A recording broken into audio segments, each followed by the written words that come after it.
Right, beta. So let's now talk about the calcium channel blockers.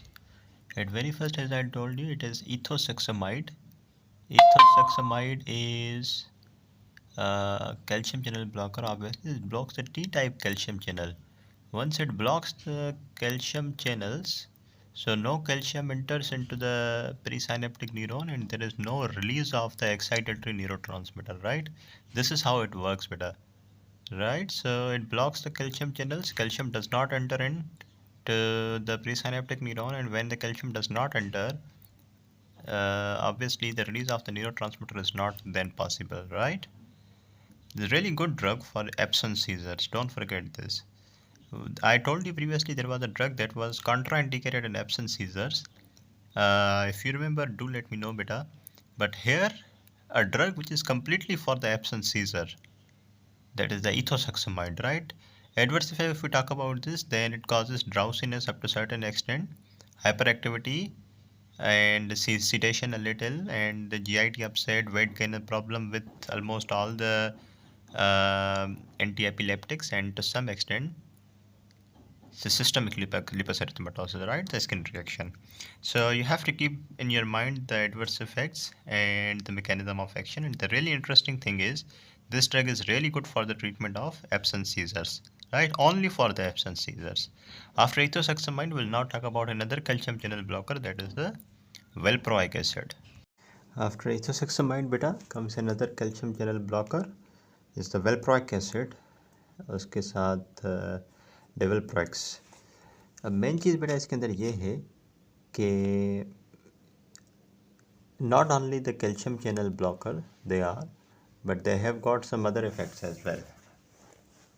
They're really good at blocking the T-type calcium channels, but also they can block the sodium channels, and they can also inhibit the GABA transaminase. It's a really good thing. I mean, having wide variety of actions can be used in the focal seizures, primary generalized seizures.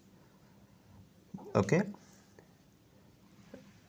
जो वेलप्रोइक acid it self है ना is available as a free acid, लेकिन जब बात आती है divalproex की तो divalproex sodium is not kind of free acid. It is a combination of two things. Free acid नहीं होता इसमें, एसिड के साथ सोडियम वॉल्प्रोइड भी होता है. वेलप्रोइक एसिड तो फ्री एसिड है ना, लेकिन जहाँ बात आती है डेवलप्रॉक्स सोडियम की, ये फ्री एसिड नहीं है, ये कम्बिनेशन है दो चीज़ों का, एसिड का भी, वेलप्रोइक एसिड का, और सोडियम वेलप्रोइड का भी. जब आप डायवलप्रोक्स सोडियम लेते हो तो ये दोनों चीज़ें आपको मिलती हैं, सोडियम वालप्रोइड भी, वेलप्रोइक एसिड भी, ठीक है. और ये जो इसका जो वेलप्रोइक एसिड वाला पार्ट है ये जीआईटी में जाता है और वेलप्रोइड आइंस में कन्वर्ट होता है, ठीक है. इसकी फार्माकोकाइनेटिक्स में मैकेनिज्म ऑफ एक्शन जहन में रहा बेटा, कैल्शियम चैनल ब्लॉकर है मेनली, बाकी सोडियम चैनल को भी ब्लॉक कर सकती है, गाबा ट्रांसलाइनेज को भी ब्लॉक करती है. फार्माकाइनेटिक्स में प्रोटीन बाइंडिंग इसकी मॉडरेट टू हाई, प्लाज्मा के अंदर half life good looking 6 to 18 hours, twice a day देनी पड़ेगी. Organ of elimination metabolize liver में होकर फिसिस से एक्सक्रीट होती है. ड्रग इंटरेक्शंस की जहाँ तक बात है बेटा, तो वालप्रोइड जो है कौन से एंजाइम्स को इनहिबिट करती है, 2C9 और uridine glucuronosyl transaminase, right, sorry transferase enzyme. और उसके अलावा जो हाइड्रोलाइसिस होते हैं, एपोक्साइड हाइड्रोलाइसिस, उनको भी इनहिबिट करती है वेलप्रोइड, यानी कि वेलप्रोइक acid. So if this drug inhibits these enzymes, then the drugs which used to be metabolized by these enzymes, वो drugs metabolize नहीं हो पाएंगी और उनकी serum concentration बढ़ जाएगी drug की. Okay. Valproic acid is avoided in children under 2 years of the age and women because of the problem, that is the hepatotoxicity. It is rare but may occur. The possible adverse effects attached with the valproic acid is weight gain, जो कि वो weight gain तो खैर हर दूसरी anti epileptic के साथ है, लेकिन इसका जो सबसे बड़ा प्रॉब्लम है वो ये है adverse effect hepatotoxicity, that is the hepatic failure. उसके अलावा स्किन पे इजी ब्रूसेस बनते हैं, nausea, tremor, hair loss. Can you let me know, beta, what drug was having adverse effect of hirsutism? If you have, carefully, taken all the videos, so you will be able to reply this question. So yeah, hair loss is there. This drug is also teratogenic. Another side effect that can be really much difficult to manage later, that is the pancreatitis. Okay, so this is, I hope beta you are clear with valproic acid now. Calcium channel blockers करने के बाद अब देखिए ना हमने कौन सी categories करनी है। सबसे पहले हमने स्टार्ट किया था सोडियम चैनल ब्लॉकर्स के साथ, ठीक है। सोडियम चैनल ब्लॉकर्स में सोडियम चैनल ब्लॉकर्स कर लिए, फिर उसके बाद गाबा पे हमने मॉड्यूलेशन की थी, गाबा रिलीज बढ़ाया था, रिसेप्टर को एगोनाइज किया था, रिपटेक इनहिबिटर्स दिए थे, ट्रांसअमाइनेज इनहिबिटर दिए थे। फिर थर्ड नंबर पे ग्लूटामेट के रिसेप्टर्स को ब्लॉक किया, ठीक है, ग्लूटामेट के रिसेप्टर्स को ब्लॉक किया। और उसके बाद लास्टली कैल्शियम चैनल ब्लॉकर्स, जिसमें आपकी वेल्प्रोइक एसिड आ जाती है और इसके अलावा इथोसक्सिमाइड आ जाती है। तो ये ड्रग्स हमने डिस्कस कर ली। अब क्लासिफिकेशन तो हमारी हो चुकी है। इसके अलावा कुछ ड्रग्स हैं जिनका डिफरेंट किस्म का मैकेनिज्म ऑफ एक्शन है, यानी मल्टीपल एक्शन है इनके, तो उनको ज़रा डिस्कस करेंगे। तो अदर ड्रग्स की कैटेगरी में मैं इनको डिलीवर कर रहा हूँ। तो वन इज़ द ब्रावार एसिटाम। इसका मैकेनिज्म ऑफ एक्शन एग्जैक्ट पता नहीं है, but it demonstrate high and selective affinity for synaptic vesicle proteins. It actually binds with synaptic vesicle proteins. वो पता है ना बेटा कि जो प्री साइनेप्टिक न्यूरॉन होता है, यहाँ से जो न्यूरोट्रांसमीटर बाहर रिलीज़ होता है, तो वो एक्चुअली साइनेप्टिक वेसिकल होता है, एक प्रोटीन होती है जो कि उस न्यूरोट्रांसमीटर को अंदर से उठा के बाहर फेंकता है। तो बाइवारेसिटाम और साइनेप्टिक वेसल प्रोटीन के साथ बाइंड करता है और उसका इफेक्ट होता है। नॉट वेल डिस्क्राइब्ड कि उस साइनेप्टिक वेसल प्रोटीन पे बाइंड करके न्यूरोट्रांसमीटर के रिलीज़ को बढ़ाता है या फिर न्यूरोट्रांसमीटर के रिलीज़ को कम करता है। mechanism exactly not known, but if you have to keep in your mind, just keep in your mind के साइनेप्टिक वेसल प्रोटीन के साथ ये ड्रग बाइंड करती है और या that's it. Okay, focal onset seizures adults के अंदर ट्रीट करने में बड़ी ज़बरदस्त ड्रग है ये।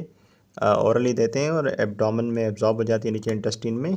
लिवर में इसका मेटाबॉलिज्म होता है बेटा हाइड्रोलिसिस के थ्रू, और cytochrome P2C19 enzyme is responsible. इसका एक ड्रग इंटरेक्शन याद रखें बेटा, brivaracetam is the moderate inhibitor of epoxide hydrolase. पीछे भी डिस्कस किया था, वो भी इपोक्साइड का इनहिबिटर था, ठीक है। So brivaracetam is the inhibitor of the epoxide hydrolase resulting in the increased levels of active metabolite of carbamazepine. अब इपोक्साइड हाइड्रोलेज ब्लॉक हो रहा है ब्रेवारेसिटाम की वजह से, तो this epoxide hydrolase is really important enzyme for the metabolism of carbamazepine, right? But once this enzyme is blocked, the drug will not be metabolized and levels of this drug will be increased, right? The increased levels of active metabolite of carbamazepine. That is the drug interaction of the brevaracetam. What it does, it blocks the epoxide hydrolase enzyme that was normally used for the metabolism of carbamazepine. And what about the protein binding? Quite low, half-life 9 hours, may be required twice a day. Possible adverse effect with this drug are not too much or very severe, but some sedation, dizziness and fatigue it causes. ठीक है बेटा, ये था ब्रेवारेसिटाम। Mechanism of action पता होना चाहिए, drug interactions आनी चाहिए। इसके अलावा कम्स द एस्ली कार्बाजेपिन। एस्ली carbazepine, what about its mechanism of action? It's a sodium channel blocker.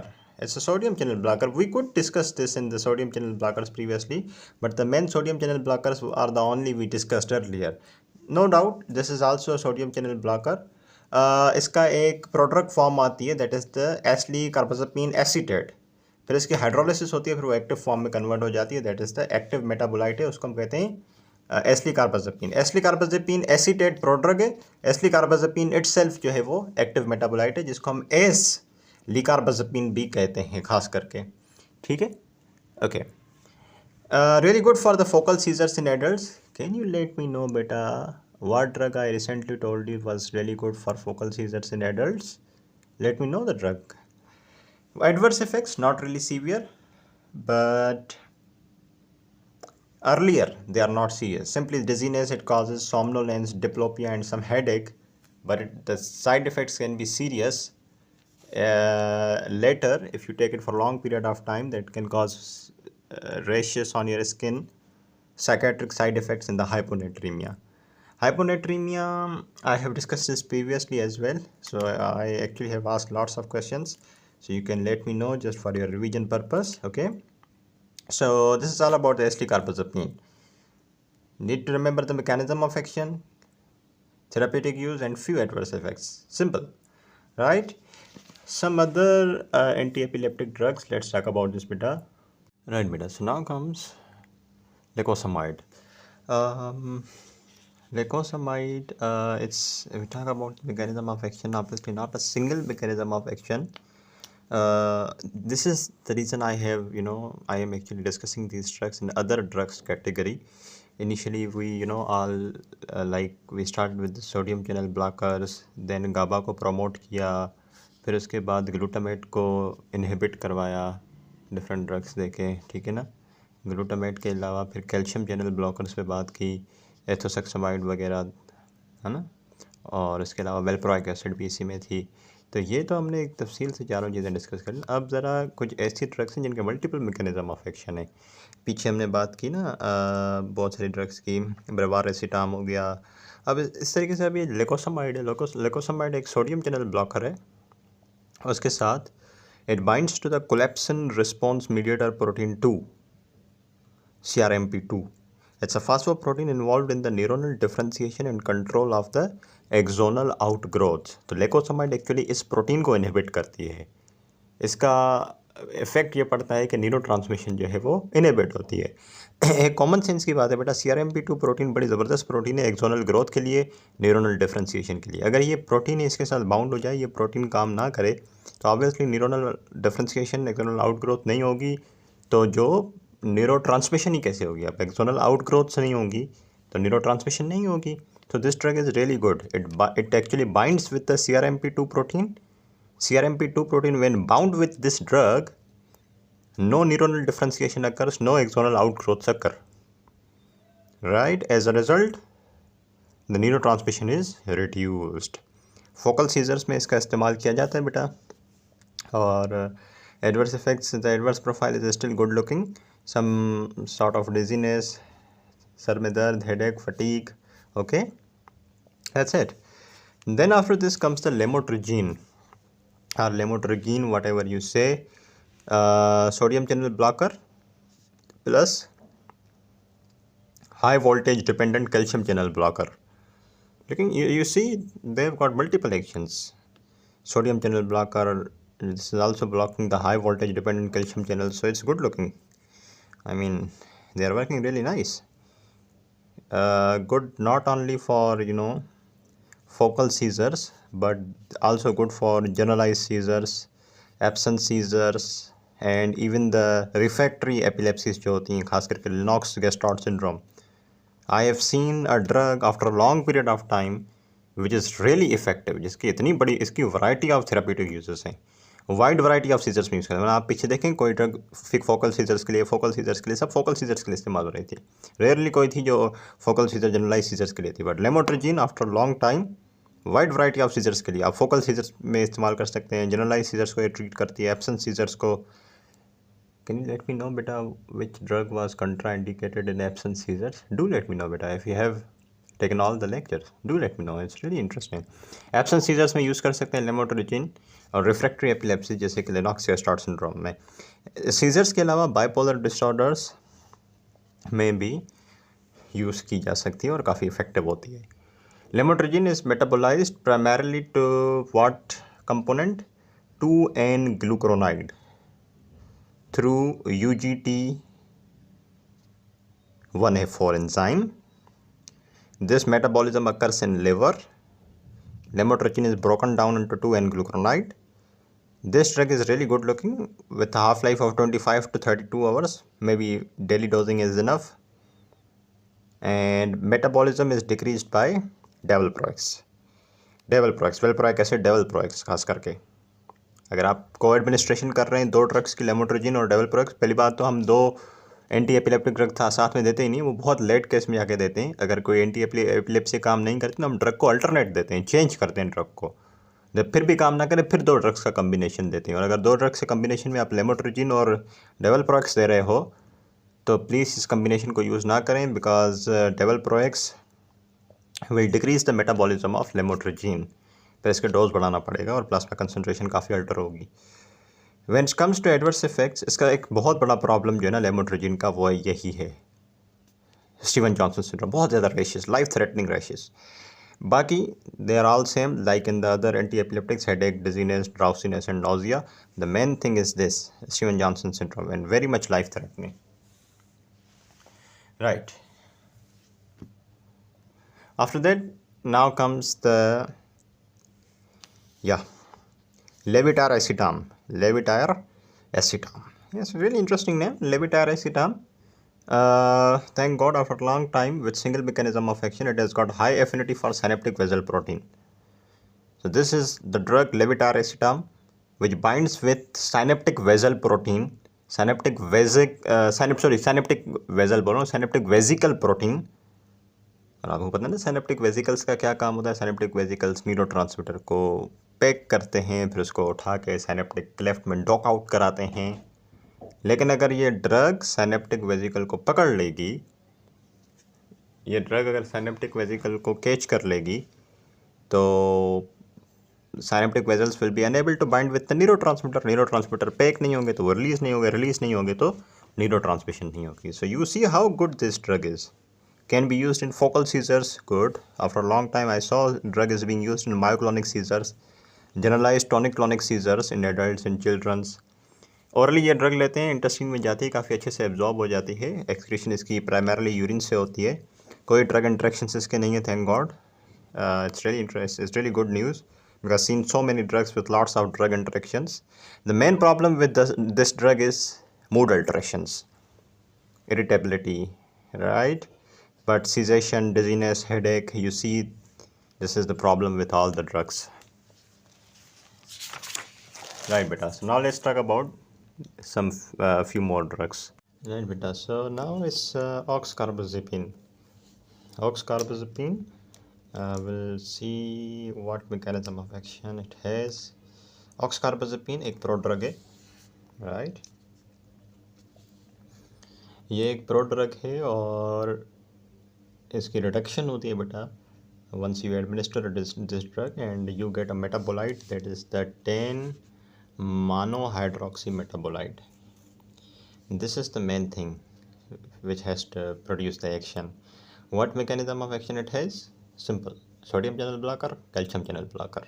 Okay, so oxcarbazepine is a prodrug, rapidly reduction होती है, 10 monohydroxy metabolite बनता है और sodium channel calcium channel blocker होता है। बच्चों में, एडल्ट्स के अंदर इसको हम फोकल सीजर्स के अंदर इसका इस्तेमाल करते हैं। ड्रग इंट्रैक्शंस की जहाँ तक बात है तो इसके हैं, लेकिन not that much. If you compare this drug with the carbamazepine, oxcarbazepine और carbamazepine. So oxcarbazepine is a less potent inducer of cytochrome P3A4 and UGT enzyme than carbamazepine. Carbamazepine भी इन दोनों का इंड्यूसर है इन दोनों का, और oxcarbazepine भी इन दोनों का इंड्यूसर है. Oxcarbazepine is the less potent inducer of cytochrome P3A4 and UGT. When it comes to adverse effect, this is the main adverse effect, that is causes the hyponatremia. Other than this, produces rashes, not really severe, causes sedation and some nausea. Here it comes rufinamide beta.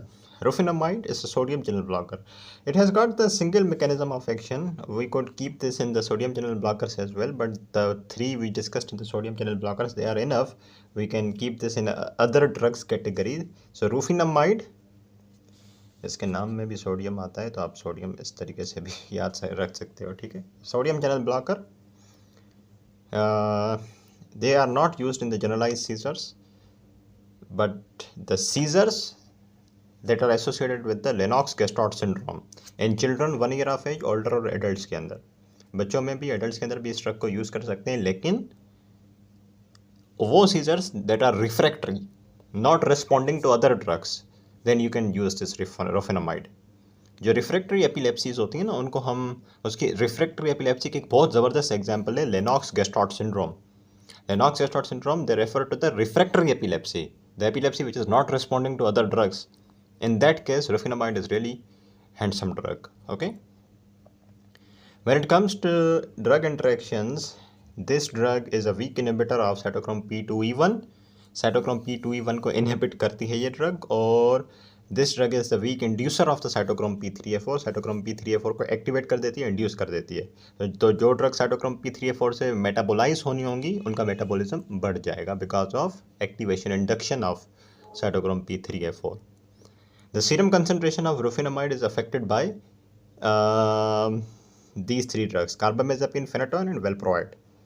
कार्बामेज़ापिन और फेनाटोइन क्या करती हैं, रुफिनामाइड की concentration को कम कर देती हैं, और जो वेल्प्रोइक एसिड है वो रुफिनामाइड की कंसंट्रेशन को बढ़ा देती हैं. तो मेक श्योर करें कि आप रुफिनामाइड को कभी को एडमिनिस्टर ना करें कार्बामेज़ापिन, फेनाटोइन और वाल्प्रोइड के साथ. अगर आपने रुफिनामाइड को वाल्प्रोइड के साथ दे दिया तो वाल्प्रोइड क्या करेगी, रुफिनामाइड की कंसंट्रेशन को इंक्रीज़ कर देगी. अगर आपने रुफिनामाइड को कार्बामेज़ापिन और फेनाटोइन के साथ दिया तो कार्बामेज़ापिन और फेनाटोइन क्या करेंगी, रुफिनामाइड की कंसंट्रेशन को सीरम में कम कर देंगी. एक बड़ा ज़बरदस्त एडवर्स इफेक्ट एक ही है, शॉर्ट क्यूटी इंटरवल. इसी की प्रोफाइल आपका ख़राब कर देगी. तो जो वो फैमिलीज़ जिनमें फैमिलियल शॉर्ट क्यूटी सिंड्रोम की हिस्ट्री है उन लोगों को इस ड्रग को अवॉइड करना चाहिए. ठीक है बेटा, इस तरीके से. Now lastly comes the topiramate. Topiramate has got multiple mechanism of action. Number one, it blocks the voltage dependent sodium channels, L type high voltage dependent calcium channels. Carbonic anhydrase inhibitor के तौर पे काम करती है. Glutamate के NMDA receptor को block करती है. So it's good looking really good drug with multiple mechanism of action. Sodium channel blocker, calcium channel blocker, acts as a carbonic anhydrase inhibitor, glutamate के रिसेप्टर को ब्लॉक करती है. So it's this is and the reason may be it can be used in the focal and the generalized epilepsy, right? Not only the seizures, but this drug can be a very good drug for the prevention of migraines as well. Topiramate. And topiramate, when I talk about its pharmacokinetics, drug interactions में पहली चीज़ आती है mild inhibition of cytochrome P2C19. तो जो drugs 2C19 से metabolise होती होंगी उनका मेटाबॉलिज्म नहीं होगा. Why? Because the 2C19 is now inhibited by topiramate. And also be careful, the co-administration of topiramate with the phenytoin and the carbamazepine may reduce the serum concentration of topiramate.